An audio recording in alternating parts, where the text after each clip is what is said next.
Bismillahirrahmanirrahim. Assalamu alaykum, hurmatli ko'rmanlar. İstiqlal kundalik xabarlarini ko'rishingizga qizg'in qarshi olamiz. Men Arshidin Ediqot. Tövəndə vatanimiz Sharqiy Turkiston va dunyo kun tartibiga aloqador muhim xabarlarni huzuringizga sunamiz. Qani diqqatinglar ekranimizda bo'lsin. TikTok Yevropada g'oyat zo'r jarimaga duch keldi. Xitoyning qisqasin hambaharlash supisi TikTok Yevropadagi ishlatuvchilarning uchurlarini Xitoyga to'shganligi uchun Yevropada 530 million yevroluk eg'ir jazoga uchirdi.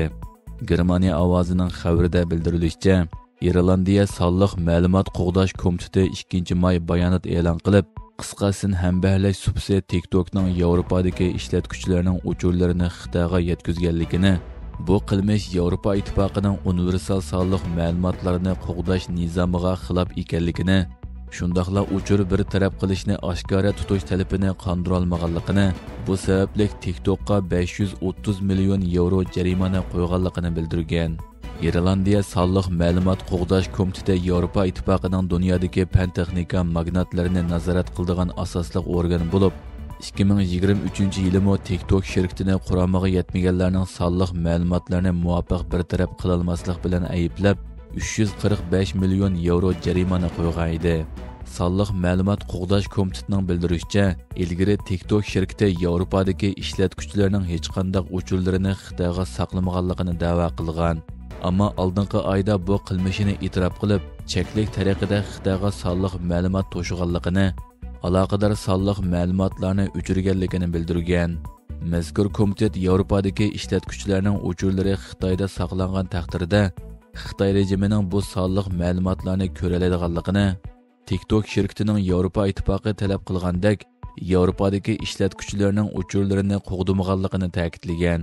Ma'lum bo'lishicha, TikTok shirkati jarimani to'lagandan sirt 6 oy ichida o'zining sonliq ma'lumotlarni bir taraf qilish usulini tangishishi, Yevropa ittifoqining talabiga uyg'unlashtirishi kerak ekan. Xitoyga ta'vat TikTok supisining bexatarlik masalasi izchil tariqada diqqat qo'zg'ayotgan bo'lib, hozirga qadar Pokiston, Hindiston qatorliq bir necha davlatda TikTok app detali butunlay cheklangan. Amerika hukumati TikTok shirkatining Amerikadagi mulozimatini setib berishni talab qilgan bo'lib, oxirgi chek to'shqan bo'lsa-mu, navbatdagi prezident Donald Trump tomonidan ko'p qitim kechiktirilgan. Xitoy savdo urushida asta-asta bosh egmoqda. Savdo urushida Amerikaga qilcha tiz bukmaydiganligi, oxirgacha tutishdiganligi haqida jar silib kelgan Xitoy Amerika bilan suhbatlashish masalasini baholayotganligini e'tirof qildi. Xitoy savdo ministrligi 2-may atiganda muxbirlarning savoliga javob berib, Amerika bilan o'tkaziladigan savdo suhbatini baholayotganligini bildirgan va shundaqla Amerikaning bu masalasida samimiy bo'lishi kerakligini, amaliy harakatga o'tishi kerakligini da'vo qilgan. Bulardan sirt Xitoyning Amerika mahsulotlaridan bosh kechirim qilishga boshlaganligi davomli oshkorlanayotgan bo'lib, hozirga qadar 4 dan bir qism Amerika mollaridan bosh kechirim qilib bo'lgan. Bloomberg agentligining sonliq ma'lumotlariga asoslanganda, bosh kechirim qilingan 131 xil mahsulotning qiymati 40 milliard dollarga yetadi ekan. Bu 2024-yili Xitoy Amerikadan qilgan importning 24%ni egallaydi ekan. Navbatda Amerika hukumati Xitoyning bir qism elektronlik mahsulotlaridan bosh kechirim qilgan bo'lib, Xitoy bu harakatlari Amerikaning tadbirlari bilan mos qadamda mingish deb qaralmoqda. Amerika bilan Xitoy o'rtasidagi savdo urushi Xitoy iqtisodiga og'ir zarba bergan.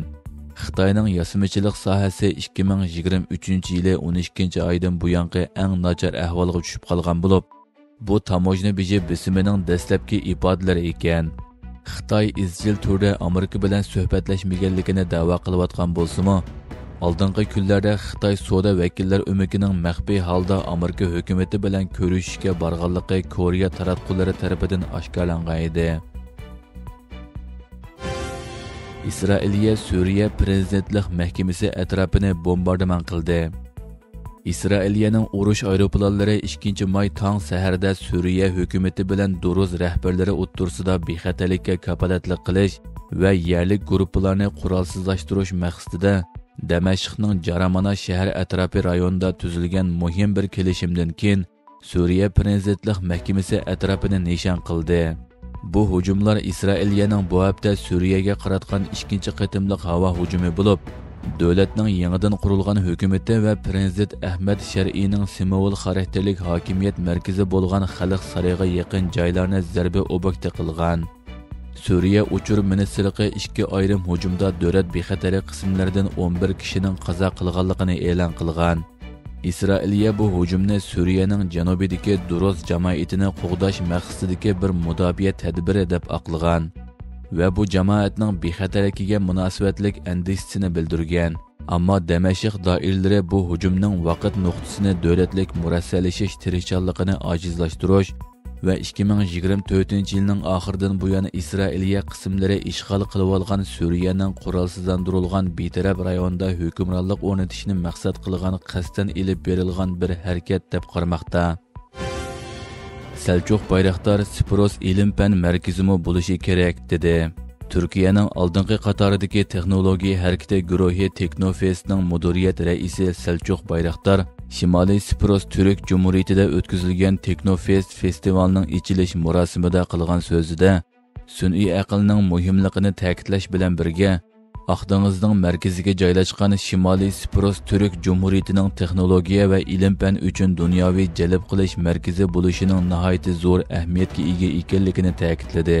U Spiros Cumhuriyatining faqat tarixiy kurashlarning simvoli bo'lib qolmasdan, balki cho'ng muvaffaqiyatlarning simvoli bo'lishi, faqat dam olish sayohat uchun emas, balki ilm-fan, texnologiya va ishlab chiqarish uchun ziyorat qilinadigan joy bo'lishi kerakligini aytdi. Türk Texnologiya Fondi jamiyati T3 bilan Turkiya sanoat va texnologiya ishlari ministrligi tomonidan uyushtirilgan Teknofest festivali 2018-yildan buyon har yili o'nlagan davlat organi, xususiy korxonalar va universitetlarning qo'llashi ostida o'tkazilib kelmoqda. Teknofest festivali ko'p yillarda Turkiyaning har xil shaharlarida, taq yillarda Istanbulda o'tkazildi. Shimoliy Spiros Türk Cumhuriyati Ozarbayjondan qolsa Teknofest festivaliga sohibxonlik qilgan Turkiya sirtidagi ikkinchi davlat bo'lib qoldi. Hurmatli ko'ruvchilar, bugungi xabarimiz mushu yerda oyoqlashdi. Ko'rganingizga rahmat. Atigi programmada ko'rishguncha omon bo'lgaysizlar. Allohga omonat.